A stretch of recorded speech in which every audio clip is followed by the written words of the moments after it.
पूर्णिमा के सभी कार्य कैसे किए जाएंगे, इन्हीं सारे विषयों पर बात करेंगे आज की इस वीडियो में। आइए जानते हैं।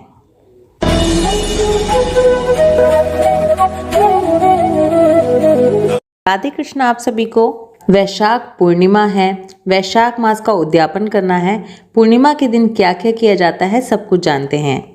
ऐसे तो पूरे साल में आने वाली हर पूर्णिमा विशेष होती है, लेकिन वैशाख में आने वाली ये पूर्णिमा जिसे वैशाख पूर्णिमा कहते हैं, इसका बहुत ज़्यादा महत्व है, क्योंकि ये वैशाख भगवान माधव का प्रिय महीना है, जिसे भगवान ने स्वयं अपना नाम दिया है। तभी इस महीने को वैशाख मास के साथ साथ माधव मास या मधुसूदन मास भी कहा जाता है। इसी दिन बुद्ध पूर्णिमा भी मनाई जाती है। भगवान बुद्ध को भगवान विष्णु का ही 9वां अवतार माना जाता है, इसलिए इसे बुद्ध पूर्णिमा भी कहा जाता है और साथ ही इसे पीपल पूर्णिमा भी कहते हैं। वैशाख पूर्णिमा के दिन पवित्र नदियों में स्नान करना, भगवान विष्णु की पूजा करना, पितरों के निमित्त दान और तर्पण करना, इन सब का बहुत अधिक महत्व होता है। पूर्णिमा के दिन जब हम इस तरह के कार्य करते हैं तो उसके बहुत ही अच्छे फल हमें देखने को मिलते हैं। चलिए अब थोड़ा जानते हैं वैशाख उद्यापन के बारे में। जिन लोगों ने पूरे महीने वैशाख मास के नियमों का पालन किया है, या फिर जिन लोगों ने केवल अंतिम 5 दिन या फिर अंतिम 3 दिन वैशाख के नियमों का पालन किया है, या फिर जो लोग ऐसे भी हैं जिन्होंने पूरे वैशाख के महीने कुछ भी नहीं किया है, सभी को वैशाख पूर्णिमा वाले दिन उद्यापन जरूर करना चाहिए। वैशाख पूर्णिमा वाले दिन सुबह सवेरे ब्रह्म मुहूर्त में उठकर नदी स्नान करना चाहिए।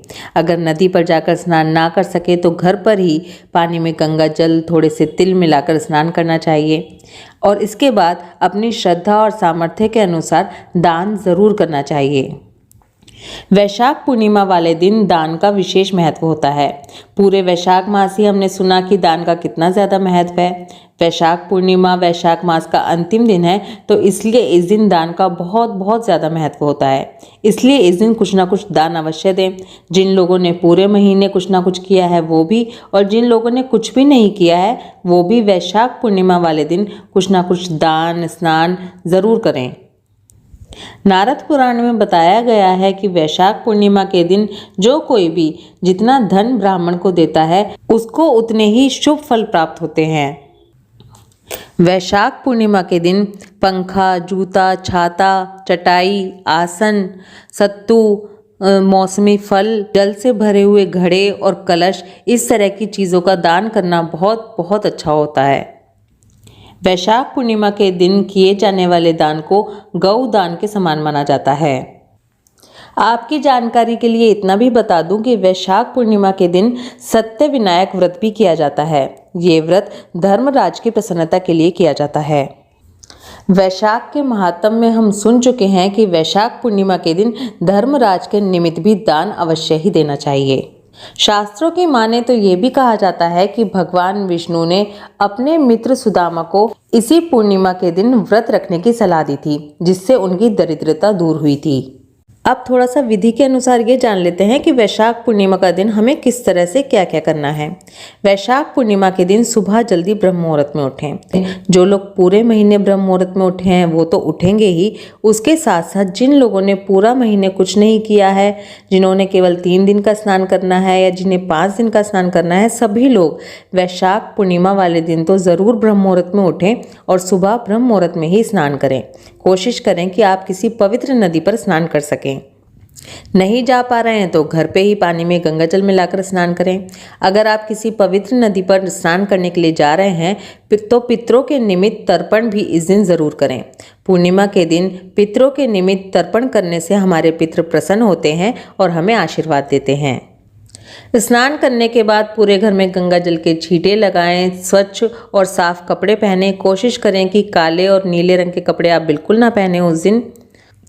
उसके बाद सूर्य देव को पहली किरण के साथ जल अर्पित करें। कहते हैं सूर्य देव को जब पहली किरण के साथ जल अर्पित किया जाता है तो वो सीधे भगवान विष्णु को पहुंचता है। इसके बाद अपने भगवान अपने आपने जो श्री विग्रह रखे हुए हैं उनको पंचामृत से स्नान कराएं, जैसे हम लोग एकादशी पे कराते हैं ना, उसी तरह से। भगवान को पीले रंग के वस्त्र पहनाकर उनका सुंदर सा श्रृंगार करें। भगवान को फल, फूल, नैवेद्य, नारियल, मिठाई ये सब चीज़ें अर्पित करें। भगवान को तुलसी दल अवश्य ही अर्पित करें। याद रखें, पूर्णिमा के दिन भी तुलसा जी तोड़ी नहीं जाती, इसलिए तुलसा जी पहले से ही तोड़ कर रख लें। भगवान के सामने तिल के तेल की जोत अर्पित करें। वैशाख पूर्णिमा के दिन तिल का विशेष महत्व होता है, इसलिए तिल के तेल की जोत जलाई जाती है। इस दिन घर में बढ़िया से पकवान बनाएं, खीर, पूरी इत्यादि बनाएं। अगर आप किसी वजह से पकवान नहीं बना पा रहे हैं तो खीर ज़रूर ही बनाएं। ये दिन माता लक्ष्मी को भी समर्पित होता है। वैशाख पूर्णिमा का दिन विशेष रूप से दरिद्रता दूर करने का दिन बताया गया है और इसीलिए माता लक्ष्मी को प्रसन्न करने के लिए चावल की खीर, मखाने की खीर, इन चीज़ों का भोग ज़रूर लगाएं या फिर आप सफ़ेद रंग की मिठाइयों का भोग भी माता लक्ष्मी को लगा सकते हैं। ये सारी तैयारियां करने के बाद पूजा करें। पूजा में विष्णु चालीसा, विष्णु सहस्त्रनाम, पाप प्रशमन स्तोत्र, श्रीमद् भगवद गीता का पाठ ये सब ज़रूर सुनें। पूजा के अंत में किसी भी तरह से हुई त्रुटि या गलती के लिए भगवान से क्षमा अवश्य मांगनी चाहिए। हमने जिस भी तरह की पूजा की है भगवान उसे स्वीकार करें, ऐसी प्रार्थना भगवान से करनी चाहिए। पूजा करने के बाद तुलसी माता की पूजा भी अवश्य ही करनी चाहिए। अगर आप चाहें तो इस दिन घर पर हवन का आयोजन भी कर सकते हैं। पंडित जी को बुलाकर घर पर हवन करा सकते हैं और अगर इस तरह से आपसे पॉसिबल ना हो तो आप खुद से भी घर पर हवन कर सकते हैं। पूर्णिमा के दिन घर पर हवन करना बहुत ही अच्छा होता है। घर पर तिलों से खुद से हवन कैसे किया जाता है इसकी वीडियो ऑलरेडी चैनल पर है, जिसका लिंक मैं नीचे डिस्क्रिप्शन में दे दूँगी। इसी के साथ आपको एक बात और याद दिलाना चाहूँगी। हमने वैशाख महात्म्य में सुना था कि जब हम वैशाख का महात्म्य सुनते हैं तो जहाँ से भी हमने वैशाख महात्म्य सुना है उसको धन से पूजित करना चाहिए। इसलिए आपने जैसे भी वैशाख महात्म्य सुना है, मुझसे सुना है, खुद आपने किताब में से पढ़ा है या फिर कहीं से भी सुना है, आप उस महात्म्य के नाम के 11 या 21 रुपये मंदिर में ही चढ़ाएं। इसमें 11 या 21 रुपये ही दिए जाते हैं, इससे ज़्यादा पैसे नहीं दिए जाते और वो आप सीधे मंदिर में चढ़ा सकते हैं। और इसी के साथ अगर आपकी सामर्थ्य हो तो आप 1, 3 या 5 ब्राह्मण को घर पर बुलाकर उन्हें भोजन कराएं। आप केवल एक ही ब्राह्मण को घर पर बुलाकर भोजन करा सकते हैं। अगर घर पर बुलाना आपके लिए पॉसिबल नहीं है तो आप खाना मंदिर में भिजवा सकते हैं। खाना बनाना अगर आपके लिए पॉसिबल नहीं है तो आप सूखा सामान भी भिजवा सकते हैं, लेकिन अच्छा यही होता है कि आप पूर्णिमा के दिन अच्छे से पकवान बनाकर मंदिर में ब्राह्मण के निमित्त भिजवाएं। ये सब सामान मंदिर में भिजवाने के साथ साथ आपको ये भी ध्यान रखना है, हमने वैशाख महात्म्य में भी सुना था और स्कंद पुराण में बताया गया है कि वैशाख पूर्णिमा के दिन धर्मराज के निमित्त भी जल से भरा हुआ घड़ा, दही और अन्न का दान करना चाहिए। इसलिए ये सामान भी आप मंदिर में ज़रूर भिजवाएं। धर्मराज के निमित्त ब्राह्मण के लिए आप जो भी कुछ सामान मंदिर में भिजवा रहे हैं या घर पर बुलाकर भी आप ब्राह्मण को दे रहे हैं तो आपको ब्राह्मण को दक्षिणा अवश्य देनी है। इस बात का ध्यान रखें। कहते हैं दक्षिणा देने से हमसे जो भी त्रुटि या जो भी कमी रह गई है वो पूरी हो जाती है। जब आप धर्मराज के निमित्त सूखा सामान या खाना मंदिर में भिजवा रहे हैं तो आप पूरे परिवार के सहित उस थाली के सामने हाथ ज़रूर जोड़िए और प्रार्थना कीजिए कि हे धर्मराज, ये भेंट आपके लिए है, इसे स्वीकार कीजिए और आशीर्वाद दीजिए कि मुझ पर या मेरे परिवार पर कभी भी आपका भय ना रहे, हमारे घर में कभी भी अकाल मृत्यु का डर ना रहे। वैशाख के महीने में तुलसी और पीपल की पूजा का विशेष महत्व है। वैशाख पूर्णिमा के दिन तो पीपल की पूजा का विशेष महत्व होता है, तभी इसे पीपल पूर्णिमा भी कहा जाता है। इसलिए पीपल की पूजा भी ज़रूर करें। पीपल पर जल ज़रूर चढ़ाएं। जिन लोगों ने पूरे महीने पीपल पर दीपक जलाने का, दीपदान करने का नियम लिया था, वो अपने इस दीपदान का उद्यापन भी करेंगे। 4 बत्ती लगाकर देसी घी का दिया पीपल की जड़ में ज़रूर जला कर आएंगे।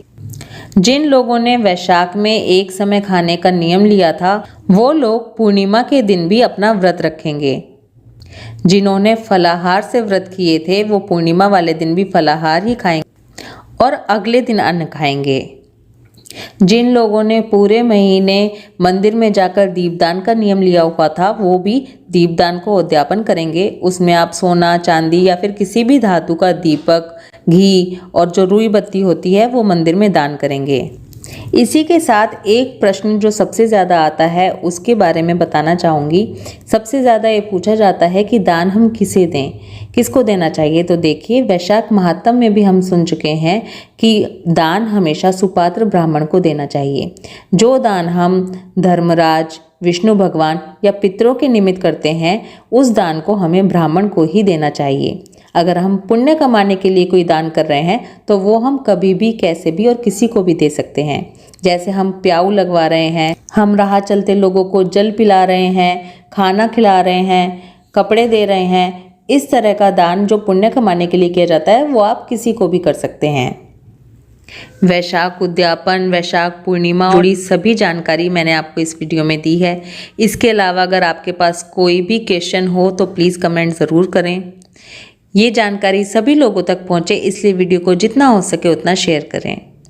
राधे कृष्णा।